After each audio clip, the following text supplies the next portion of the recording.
When you're thinking about tension, you have to also consider how an instrument will interact. A lot of stringed instruments, for example, a violin, there's how your string gets excited and how it's transmitted to the body of the instrument. So for example, in a violin, you would be using a bow to cause the string to begin to oscillate. It would be transmitted out of the bridge, and then it would start going to the body. There's 4 methods that you can do. There's a bow, which can be used for violin, cello, viola. Types of hammer. One is hammer just standard, the other one is going to be hammer bouncing. Best way to differentiate between the two is hammer would replicate something like a piano, where you have a string laid up flat and a hammer striking from below.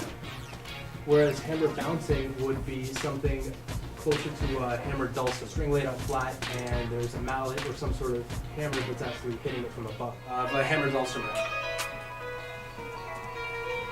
Let's see what I got going on here. That would be the best way to understand a hammer bouncing. Think of a hammer dulcimer or something actually striking above. One thing about it is similar to when Jason's going over Max for Live. If you're programming any instrument, be cautious, because if you don't know what's going on, you have a good chance of going deaf. You might send a signal onto itself, have a risk of feedback, and just make sure you're keeping a limiter or low listening levels. Because one thing is in mind when I'm on bow, keep it very low, because that could happen. For example, in bow, you can control force, friction, velocity, and position. A lot of these parameters, both the excitator, the string, termination, and the body sections, you just got to be cautious on how they're interacting, because if you're programming it in the wrong way, you're actually just going to produce enough sound. These can all be modulated, obviously, by the key and velocity sections. This is another section of your instrument.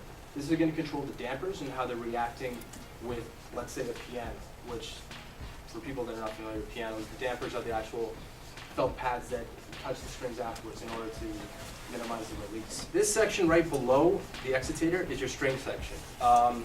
The general rule of thumb is string properties are controlled by length, mass, and tension. The length is going to determine your fundamental frequency, and generally in regular acoustic theory, they have a notion of equal temperament, what it basically means in layman's terms is a string's length is going to be determined, and then all divisions or extensions of it are going to be multiples of that. We've got a vibrato section as well, which is right beside it. And same thing as well. This can control the fluctuations in pitch that happen after you held down the note. It's like an independent LFO. What you need to keep in mind is that each of these parameters can be activated independently.